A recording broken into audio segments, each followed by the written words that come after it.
The Great Hall of the Galactic Council had never seen such anger. Representatives from hundreds of worlds sat in their floating chairs, all talking at once. Their voices mixed together in a sound like thunder. Ambassador Zethkar slammed his crystal, hand on his desk. The sound echoed through the massive room. "Silence!" he shouted. "We must talk about the human problem now."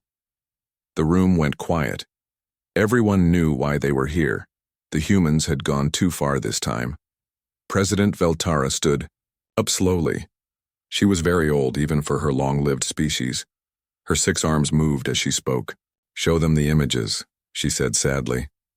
A giant screen appeared in the center of the room. It showed a beautiful blue world covered in oceans.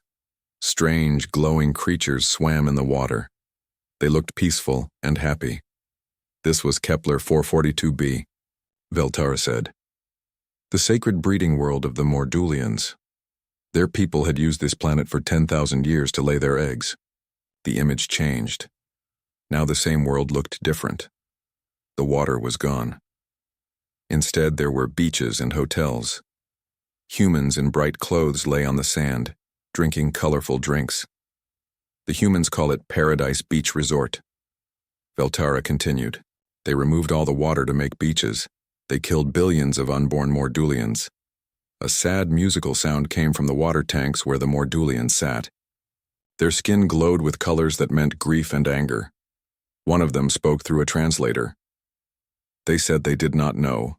The Mordulian's voice was like singing. But they knew. They always know. They just do not care. War Chief Braktos stood up. He was huge and covered in fur like a giant bear. His voice was a growl. "This is not the first time. Remember Altair Prime?" More images appeared on the screen. A world covered in beautiful crystal trees that sang in the wind. Then, the same world empty and gray. All the crystals had been cut down and sold. They said the crystals were just rocks, Braktos growled. But those crystals were alive. They had been singing for 1,000,000 years. Now they are silent forever. "And the singing forests of Centauri," added another voice. This came from Telmanis, who looked like a ghost made of starlight. 300 years of music turned into furniture for human homes. The screen showed more worlds. Green planets turned into gray cities. Beautiful alien gardens replaced with human farms. Ancient temples torn down to build shopping centers. "Every time they say they are sorry," Telmanis whispered. "They promise to do better. Then they do it again." President Veltara looked tired. "We have tried everything. We gave them rules to follow. They found ways around the rules. We tried to teach them respect for other cultures. They laughed at us." "They call us space elves," said another representative. "They make jokes about our tree-hugging ways. They think wisdom is weakness." The screen changed again. This time it showed a green world with huge trees. Small, blue aliens lived in the trees. They had big eyes and glowing skin. They looked scared. "The Pandora system," Veltara said. "The Na'vi people lived there in peace for thousands of years. They never hurt anyone. They shared their world with all living things." The image changed. The trees were burning. The little blue people were running away. Huge human machines cut down the forests. The humans said the Na'vi were too primitive to own land. Veltara explained. They said only humans knew how to use planets properly. A representative with tentacles for arms waved them angrily. "My species took 1,000 years to develop spaceflight. We were careful. We asked permission before we settled on new worlds." "The humans? 300 years from riding horses to building star empires. They take whatever they want. They breed like insects," hissed a snake-like alien. "One world becomes 10 worlds. 10 worlds become 100. They spread everywhere." "Taking everything." Zethkar's crystal body flashed with angry red light. "I went to their homeworld to talk to their leaders. Do you know what they said? They said other species were standing in the way of progress." "Progress," Braktos roared. "They called destruction progress." President Veltara raised her arms for silence. "The question before us is simple. We have tried everything else. Warnings, trade restrictions, diplomatic pressure. Nothing works. She paused and looked around the room. The humans understand only one thing: force. A cold silence filled the great hall. Everyone knew what that meant.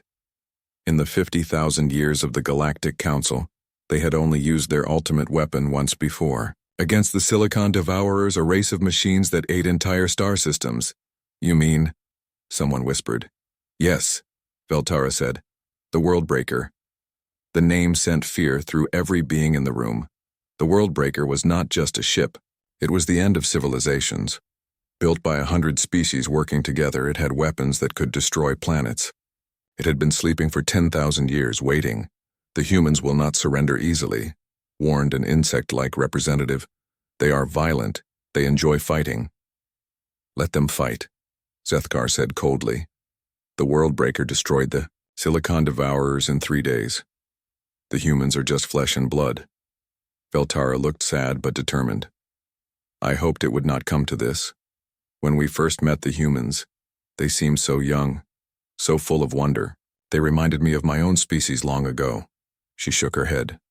But they have shown us their true nature. They care only for themselves. They destroy everything they touch. They must be stopped. A vote was called. One by one, each species cast their decision. The crystalline hegemony voted yes. The Mordulians sang their agreement through tears. The Void Hunters whispered their approval. Even the peaceful ethereal collective agreed. All in favor of deploying the Worldbreaker against humanity? Every hand, claw, tentacle, and appendage in the room rose up. Not one voice spoke against it. President. Veltara closed her eyes. When she opened them again, she looked like she had aged 1,000 years. So be it, she said quietly. Send the signal. Wake the Worldbreaker. Deep in space, in a place where stars were dark and cold, something ancient stirred. Lights began to flicker along a shape so large it looked like a small moon. The Worldbreaker was awakening. The galaxy had tried everything to control humanity. They had offered friendship, wisdom, and guidance. They had set rules and boundaries. They had been patient for 300 years. None of it had worked. Now, for the first time since the Silicon Devourers, the galaxy would go to war. Not to conquer or rule, but to destroy. To wipe out an entire species before they could spread. Their destruction to more worlds.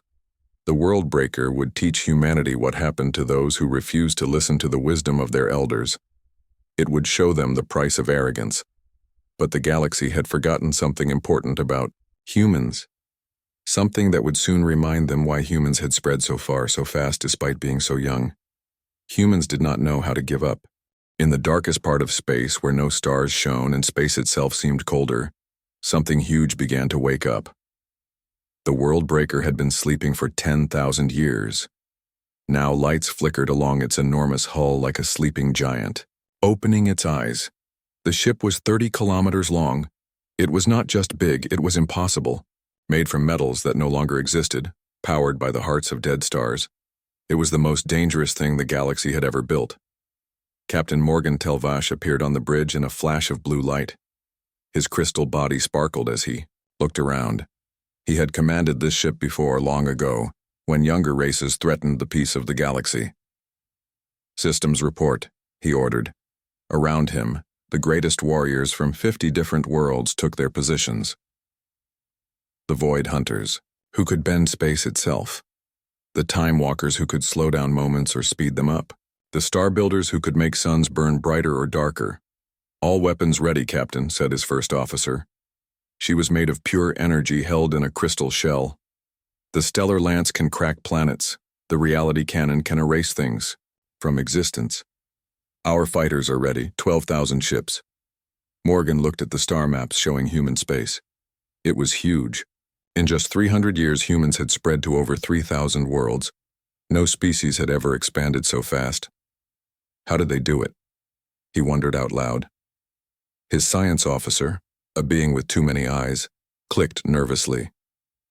Captain, they are different from other species.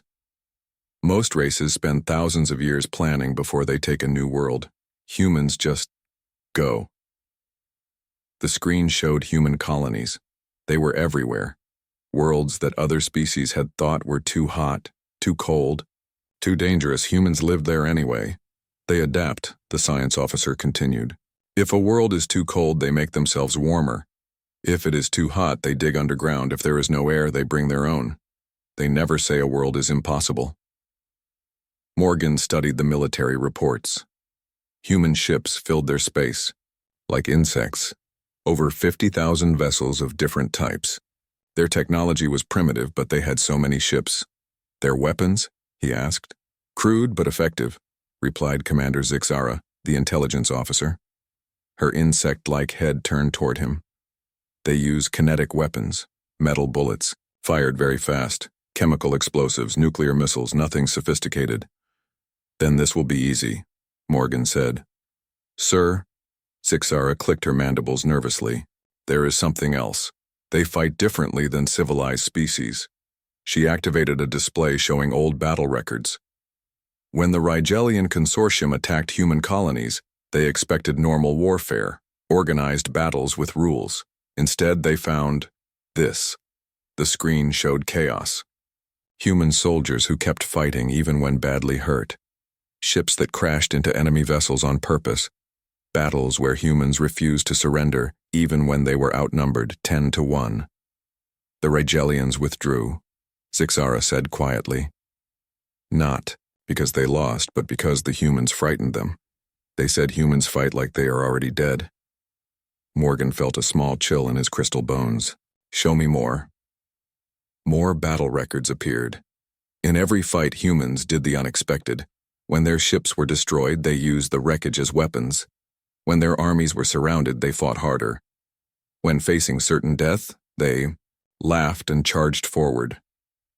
There is something called human wave attacks, Zixara explained. When facing a stronger enemy, humans gather in large groups and attack all at once. They do not care how many of them die. They just keep coming until the enemy is overwhelmed. Barbaric, whispered one of the bridge officers. Effective, Zixara corrected. In their 300 years of space travel, humans have never lost a war. They have been outnumbered, outgunned, and outsmarted, but they never stop fighting. Morgan looked at the tactical display again.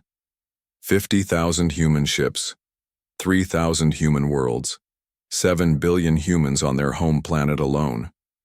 Still, he said confidently, we are the world breaker. We destroyed the Silicon Devourers. They were machines that could rebuild themselves instantly. Humans are just flesh and blood. Yes, sir, Zixara agreed. But, sir, there is one more thing. Our spies report that humans have been studying us since they first learned about the Galactic Council. They know about the World Breaker. She paused. And they are not trying to hide or run away. On the screen, new images appeared. Human space stations were being converted into weapons platforms. Civilian ships were being fitted with armor and guns. Mining colonies were building missiles instead of digging for metals. They know we are coming, Morgan said slowly. Yes, sir. And they are preparing to fight us. Morgan thought about this. Every other species, when faced with the World Breaker, had surrendered immediately. The smart ones had surrendered just from hearing the name. But humans were different. Set course for their home system, he ordered. We will give them one chance to surrender. When they see the World Breaker with their own eyes, they will understand. And if they refuse? Asked his first officer. Morgan's crystal face grew hard. Then we will show them why the galaxy fears us. The great ship began to move. Space bent around it as it entered hyperspace. Behind them, they left the dark void where they had slept. Ahead of them waited the bright yellow star that humans called Sol. But as they traveled, reports kept coming in. Human ships were moving throughout their space, not running away but gathering together. Every human colony was sending every ship they had toward Earth. Captain, the communications officer said nervously, we are picking up human transmissions. Let me hear them, Morgan ordered. The bridge filled with human voices, men, women, even children, all saying the same thing. We will not surrender. We will not bow down. Earth is our home, and we will defend it. They are mobilizing their entire species, the science officer reported. Every human ship, every human weapon, every human soldier. They are all moving toward their home world. Morgan felt something he had not experienced in 10,000 years. Not fear. The Worldbreaker had nothing to fear. But confusion. Every species in the galaxy knew that fighting the Worldbreaker was suicide. Why would humans throw their lives away? Perhaps they do not understand, he said finally. When they see us, they will realize their mistake. But deep in his crystal heart, Morgan wondered if he was making a mistake instead. The humans had survived and spread across the galaxy for 300 years. They had fought wars against species with better technology and won. They had turned impossible worlds into homes and thrived. Maybe there was something about humans that the galaxy did not understand. As the Worldbreaker raced toward Sol, carrying enough firepower to destroy 100 worlds, Morgan looked at the reports one more time. 50,000 human ships, all moving toward a single point, all ready to fight a battle they could not win. Foolish, he said out loud. But somewhere in the back of his ancient mind, another word whispered itself. Brave. The Worldbreaker dropped out of hyperspace at the edge of the solar system, like a dark moon appearing from nowhere. Admiral Sarah Chen watched from the bridge of the human battleship Defiant as her sensors tried to understand what they were seeing. My God, whispered her weapons officer. It's the size of a small city. Around Earth, 200 human ships waited. They looked like toys next to the alien monster that had just arrived. Every human in the fleet could see their own death written in the stars. Incoming transmission, the communications officer reported. Her voice shook. The main screen flickered. An alien face appeared, crystal-like, ancient and completely without mercy. Behind him, the bridge of the Worldbreaker stretched into darkness. Strange beings moved in the shadows, and the air itself seemed to bend around them. I am Captain Morgan Telvash of the Galactic Council enforcement vessel Worldbreaker, the alien said. His voice carried the weight of 10,000 years. By unanimous vote of the Galactic Council, humanity has been found guilty of crimes against galactic civilization. Admiral Chen stepped forward. She was a small woman, but she held herself like a general. I am Admiral Sarah Chen of the United Earth Systems. We are willing to discuss terms. There are no terms, Morgan interrupted. His crystal eyes glowed with cold fire. You will evacuate all human colonies immediately. You will surrender your fleet for destruction. You will accept permanent imprisonment in your home system. You have 6 hours to comply. The transmission cut off. Silence filled the bridge of the Defiant. Admiral, her tactical officer whispered. The power readings from that ship. It could destroy our entire fleet in minutes, maybe seconds. Chen stared at the impossible vessel on her screen. It bristled with weapons she could not even identify. Energy readings that suggested it could move stars. Technology that made human science look like cave paintings. Get me Earth Command, she ordered. President Martinez appeared on the emergency channel within moments. Behind her stood the Joint Chiefs of Staff, the Secretary of Defense, and the leaders of every human colony. Madam President, Chen said, quietly, we need to evacuate immediately. This is not a battle. This is an execution. President Martinez was a former Marine. Her grandfather had fought in the water wars of the 21st century. Her face showed the same stubborn strength that had carried her family through 3 generations of conflict. Admiral, do you know what happens to species that accept council oversight? She asked. Chen frowned. Ma'am? The Altarians surrendered peacefully 50 years ago. They had a small trade dispute with a council world. Today they are extinct. Not killed in battle, managed out of existence. Breeding restrictions, resource limitations, slow death. The president's eyes grew hard. The Centauri Collective accepted council oversight after they accidentally poisoned a single river on an alien world. Their civilization was broken apart, piece by piece. Now they are servants, cleaning council ships and mining council worlds. Ma'am, Chen protested. This is different. That ship could crack planets. Our weapons cannot even scratch it. Admiral, interrupted General Morrison, the grizzled head of Strategic Command. How long did it take humanity to go from horse-drawn carts to walking on the moon? Chen knew the answer. 66 years, sir. And from the first airplane to colonizing other star systems? 350 years. We are the youngest species in the galaxy by thousands of years, Morrison said.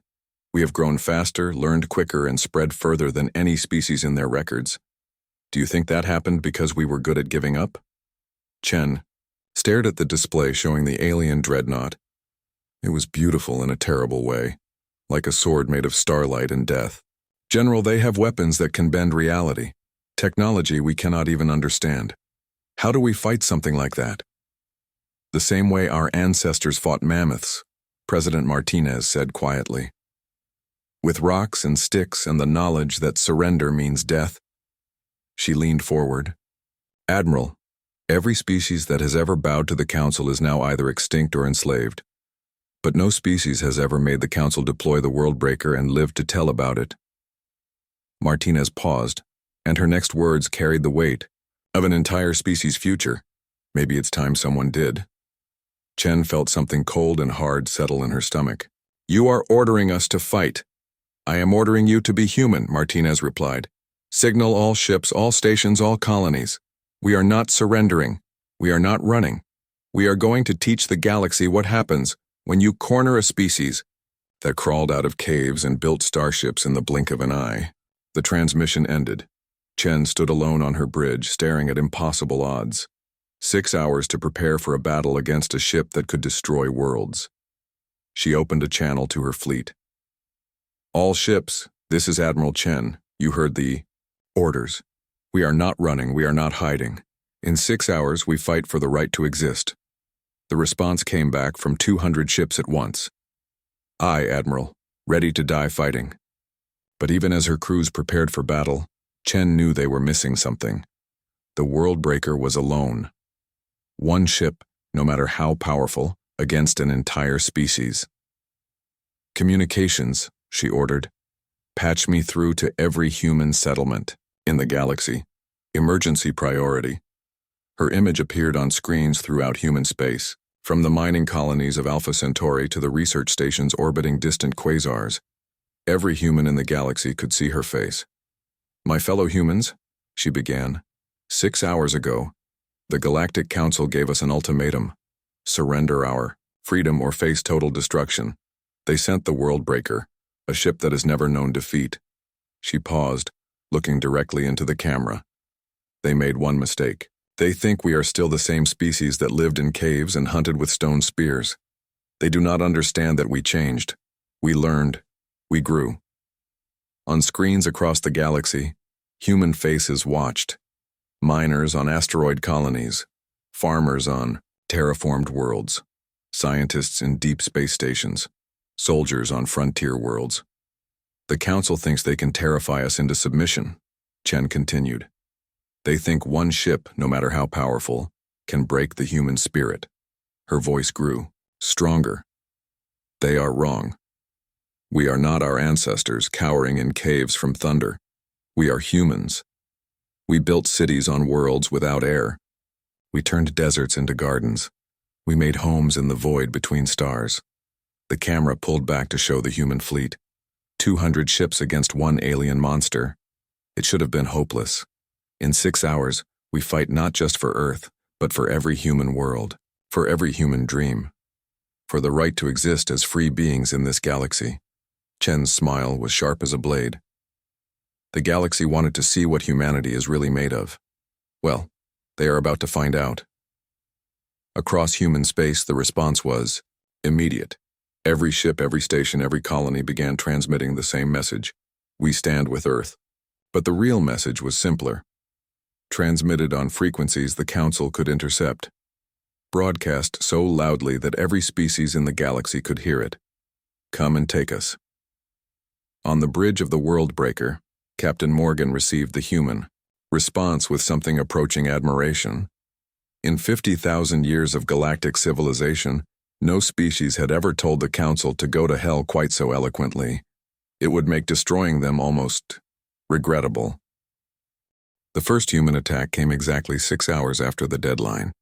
Captain Morgan Telvash watched with professional interest as the primitive human fleet scattered in all directions like frightened fish.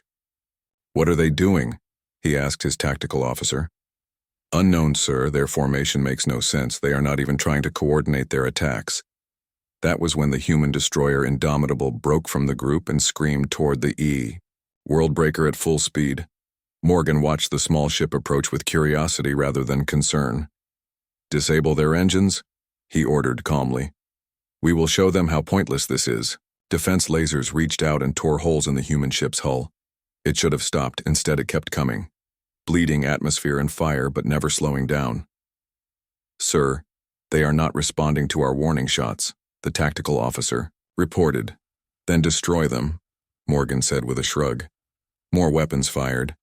The human ship was gutted, its crew probably dead, its engines failing, but still it came on. At the last second, a transmission burst from the dying ship. The voice was young, maybe 20 years old. "Tell my mom I tried to make her proud."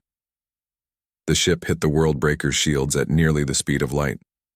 The explosion was beautiful, but should have been harmless. The Worldbreaker's shields could stop meteors the size of mountains. One small human ship should have been less than a mosquito bite. Instead, alarms started screaming across the bridge. "Report," Morgan shouted. "Sir, shield generators 7 through 12 are offline." The humans. They overloaded their reactor core at the moment of impact. The energy release created a harmonic resonance in our shield matrix. Before Morgan could respond, 17 more human ships were racing toward different points on his vessel. Each one broadcast the same message as they died. "Remember us." "Impossible," whispered Commander Zixara.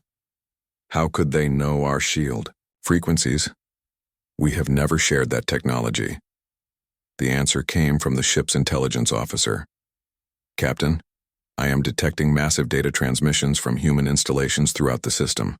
They are running billions of combat simulations in real time, analyzing our defensive responses." Morgan stared at the tactical display. The humans were not just throwing themselves at his ship randomly. They were learning from each death, using every sacrifice to make the next one more effective. "Sir, we have another problem," his engineering officer reported. "The humans are not just attacking us, they are modifying the entire star system." The display zoomed out to show human activity throughout Sol. Mining ships that had been cutting up asteroids were now accelerating them toward specific coordinates. Space stations were changing their orbits. On Earth itself, every factory had stopped making normal goods and was now producing ships. "What are they building?" Morgan demanded. "Sir, they are not building ships to fight us," his science officer replied with awe in his voice. "They are building ships to ram us, thousands of them, each one designed for one purpose: to deliver maximum kinetic energy to specific weak points in our hull." The second wave of human attacks began. This time, the ships moved with perfect coordination, each targeting the exact spots where previous impacts had weakened the Worldbreaker's defenses. "Shields at 60%, the tactical officer reported. "Sir, at this rate of damage, deploy all fighters," Morgan commanded. 12,000 ships. Show these primitives what real space combat looks like." The Worldbreaker's fighter bays opened like the mouth of some ancient god. 12,000 of the most advanced fighters in the galaxy poured out, each piloted by warriors from species that had been perfecting space combat for millennia. They should have cleared the human fleet from space in minutes. Instead, they encountered something no galactic warrior had ever faced: human military tactics applied to space. The humans did not try to fight fair. When caught in the open, they rammed their fighters into enemy ships rather than be captured.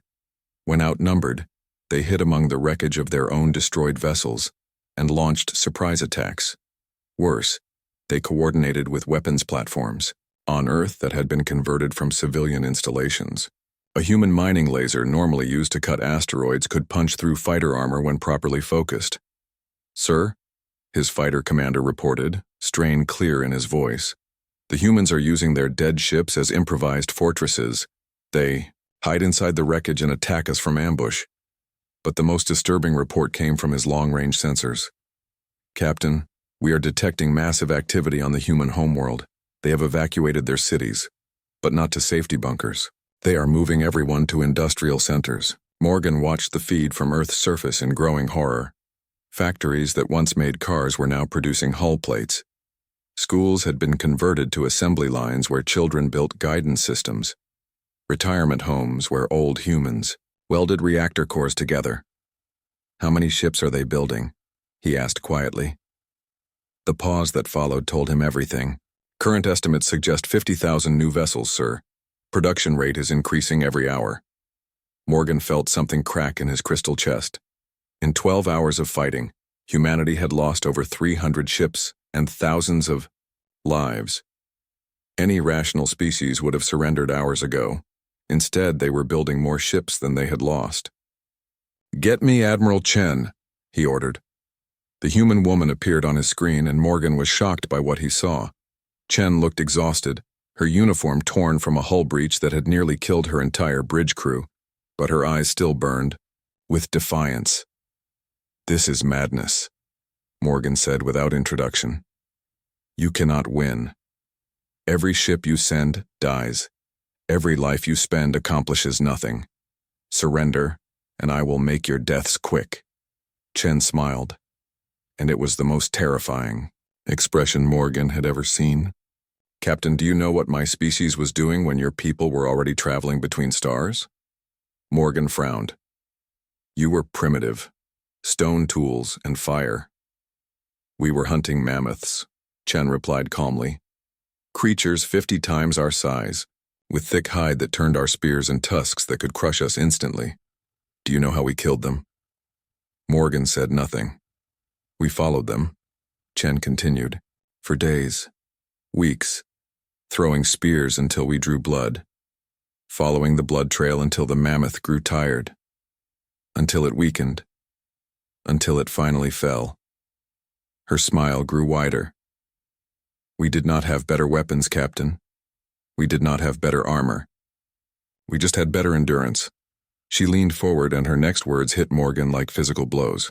"Tell me, how is your endurance?" The transmission cut off. Morgan stood alone on his bridge, staring at tactical reports that made no sense. The humans had lost every engagement, but were somehow winning the war. "Sir," his tactical officer whispered, "long-range sensors are detecting massive fleet movements throughout human space. Every human ship in the galaxy appears to be converging on Sol." The display showed something impossible. From every human colony, every human outpost, every human ship in the galaxy, they were all coming home. Military vessels, cargo haulers, passenger liners, mining barges, an entire civilization pulling itself back to defend its birth world. "How many ships?" Morgan asked, though he dreaded the answer. "Over 100,000 vessels, sir.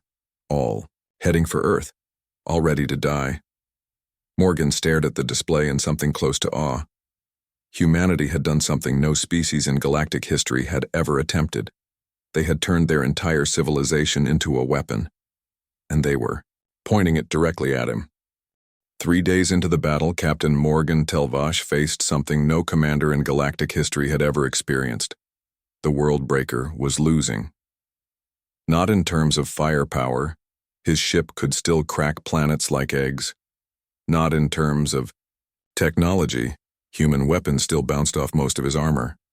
But in terms of simple, impossible mathematics.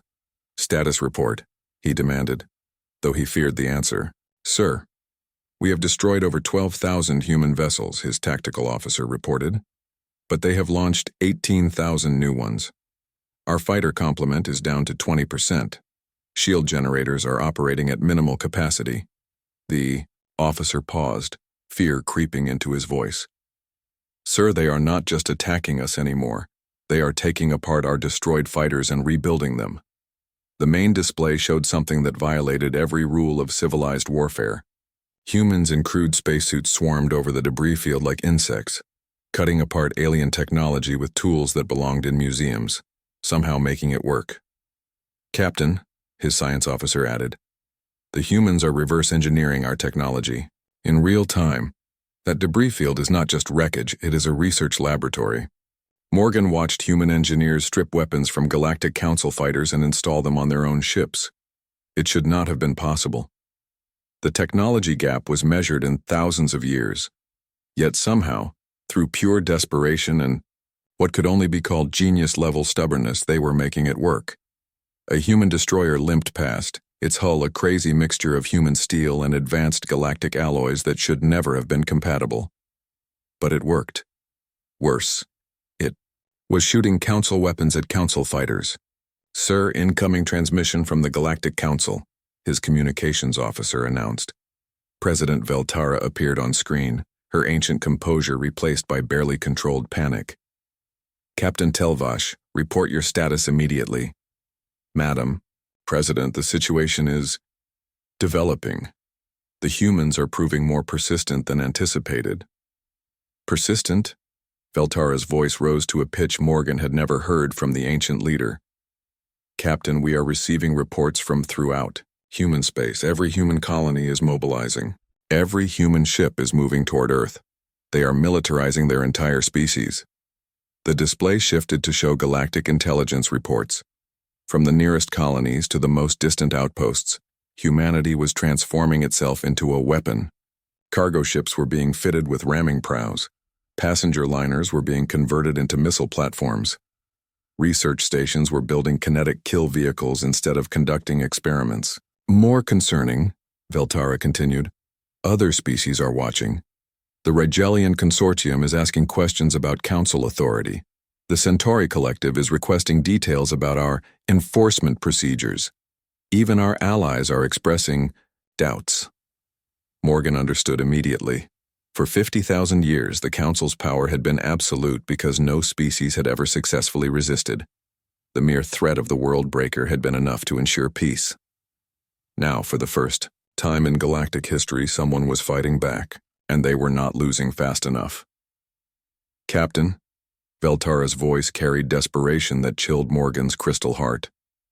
"You must end this quickly. If humanity continues to resist, others will question our authority. The entire galactic order could collapse." The transmission ended, leaving Morgan alone with a tactical situation he had never imagined. The Worldbreaker had been designed to destroy planets, not fight a grinding war against an enemy that refused to die. "Sir, we have a new development," his tactical officer interrupted. "Long-range sensors are detecting massive fleet movements. The human reinforcements are arriving." The display showed the impossible. Every human ship in the galaxy was dropping out of hyperspace around Earth. Military vessels, civilian transports, mining barges, research ships, an entire civilization, converging on its homeworld for one final battle. "How many ships?" Morgan asked quietly. "Over 150,000 vessels, sir. More arriving every minute." Morgan stared at the display in something approaching religious awe. Humanity had done something unprecedented in galactic history. They had pulled their entire civilization back to one system and turned it into the largest military force ever assembled. "Captain," Admiral Chen's voice came over general communications. "I think it is time we had a final talk." Chen appeared on screen, but she was not alone. Behind her stood representatives from every human colony, every human fleet, every human world. Their faces showed exhaustion, determination, and something else, a unity that Morgan had never seen before. "You wanted to show us the price of defying galactic civilization," Chen said calmly. "Well, we have seen it. 12,000 ships destroyed, 60,000 humans dead, entire worlds stripped of resources to build weapons." She paused, and when she continued, her voice carried weight that reminded Morgan uncomfortably of his own ancient authority. "But do you know what we learned in these 3 days? We learned that when you threaten one human world, you threaten all of them. We learned that we are stronger together than any of us imagined." The display shifted to show the approaching human fleet, ship after ship, a metal constellation that filled space around Earth. "More importantly," Chen continued, "we learned something about you. The Great Galactic Council, with all your ancient wisdom and advanced technology. You sent one ship to destroy our entire civilization." Her smile was sharp as a fusion blade. Just one. Morgan felt doubt creep through his crystal bones. That tells us everything we need to know about your galactic civilization. You rule through fear, not strength. You have grown soft, comfortable, convinced that your age makes you untouchable. Chen leaned forward, and her next words would be remembered as long as humans traveled among the stars. But we do not fear you anymore. As if summoned by her words, the human fleet began moving. 150,000 ships, most barely held together with determination and salvaged parts, each one crewed by humans who had learned something dangerous about themselves. They could fight gods and live. "Sir," Morgan's tactical officer whispered, "recommend immediate withdrawal. We cannot engage a fleet of that magnitude." For 10,000 years, the World Breaker had never retreated from battle. It had destroyed the Silicon Devourers.